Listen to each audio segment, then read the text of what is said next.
looking at an external view of the heart, we have our right atrium sitting right here. Below it, we have the right ventricle. We can see the left ventricle. And then we can't see the left atrium. It'd be a little bit behind the structures here, and the auricle is currently sitting on it. And we'll see an internal view here in just a moment. Now, our next structure, pulmonary trunk, this is a short extension coming from the right ventricle as it heads to the lungs. And again, this word trunk should tell you that it's going to split again. So the pulmonary trunk is going to split into a left and a right pulmonary artery. And that's the same pulmonary artery that we saw earlier coming into the lung. We have a couple of other structures we'll see here in a moment internally. We have the interatrial septum. Now, inter meaning between, atrial, between the atria. The septum is going to be a divider. So this is going to be a thin piece of tissue that is separating the two atria, the left and the right. We also have an interventricular septum. This is much larger than the interatrial septum. It's going to be separating the two ventricles. So here is that pulmonary trunk. We see it coming from the right ventricle here. It's going to be coming upwards, and then it's going to split into a left pulmonary artery and then a right pulmonary artery. It's going to dive behind the aorta and go to the other lung. We also have a few valves that we need to cover. Our first one is called tricuspid valve. Now, another name for this tricuspid valve is the right atrioventricular valve. And that second name gives away its location in its name there. It's going to be on the right side between the right atrium and the right ventricle.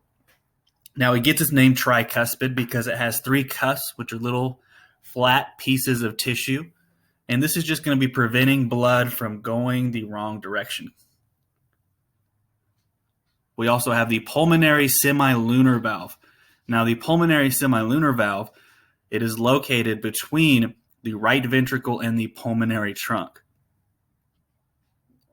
We also have bicuspid valve, and this has a few other names here. So bicuspid valve is the first one. And then we also have the left atrioventricular valve. And again, it is giving away its location in that name on the left side between the atrium and the left ventricle. And then even a third name is called the mitral valve. And then we have a second semilunar valve called the aortic semilunar valve. And this is located between the left ventricle and the ascending aorta. Now that we have an internal view here, we got a couple structures I want to knock out.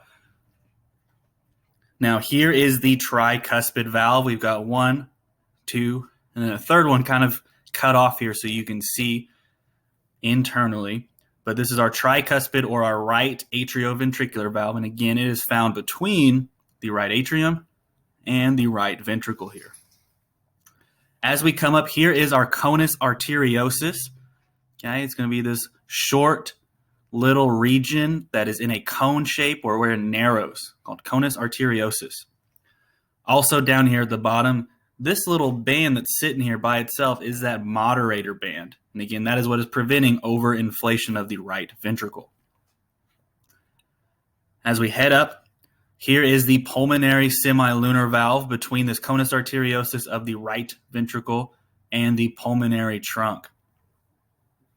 We can also see the interventricular septum here, so much larger. We can't really see the interatrial septum. See a little bit of it right here, but for the most part, it's going to be smaller than the interventricular septum.